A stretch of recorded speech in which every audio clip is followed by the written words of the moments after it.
We're at the SAOS annual conference at Crieff. It's been a fabulous day of speakers, interactions, and I was particularly interested in a question that was asked of one of our members from Angus growers. And the question was all around collaboration. They are enriched with their collaborative projects, and the question that was put to them was, how do you build these collaborations with the research and technology base, and what advice would you give to other co-ops of building these relationships, and how do they translate into action in your business? So we're going to pose that question to some really interesting people at the conference. Angela, one of the questions that was posed to you in the afternoon session was about building collaborations with the research and technology base for the benefit of Angus growers, and how difficult or easy that is, and what value it brings back to the co-op. What's your impressions about your track record in this? So I think it's actually easy to open up that discussion and to build these relationships. I think you just have to make it known that you're there, that you're listening, that you're aware, and be open and receptive to some very weird and wonderful ideas sometimes, which can manifest into quite interesting projects, and projects that will potentially become commercially viable and economically interesting and rewarding for the growers.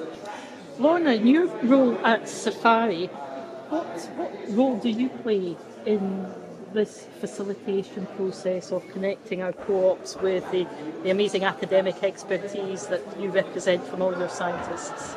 Well, we're very fortunate in Scotland in that the Scottish Government fund a whole body of strategic research across the six main government-funded research institutes. So there's the James Hutton Institute, Food and Environment and Soils.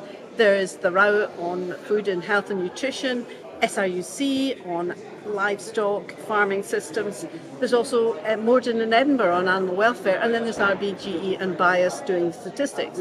So collectively, plus our partners in the universities and colleges, together we've got a wealth of expertise and knowledge that can help the food, farming and countryside issues.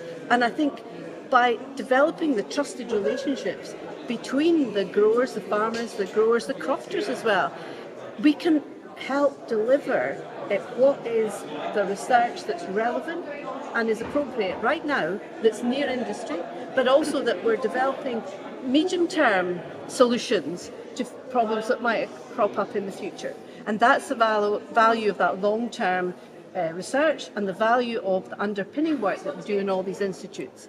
But also we've got the more close connections, so the neo-market research, and that is funded by the Centres of Expertise, of which one is Safari Gateway, and that's the Knowledge Exchange Centre of Expertise. So working with organisations like SAOS, we can bring together different strategic partnerships for particular problems. So, for example, we can get the scientists that have the underlying knowledge about plant breeding to work with people like yourself and your growers to know that. What do you really want in the next variety? What do the consumers want? Working with, say, the route, that people know that what the consumers are looking for in that product and the nutritive value of that product. And then together with the innovation, we can hopefully get the solutions to the problems in the future. In terms of soft fruit, you must already be working with the likes of the James Hutton Institute. Would you be right in saying that? Yeah, absolutely. We work quite closely with James Hutton. Our technical and agronomy team are always listening for the latest updates from James Hutton, and we're very interested in the breeding program as well.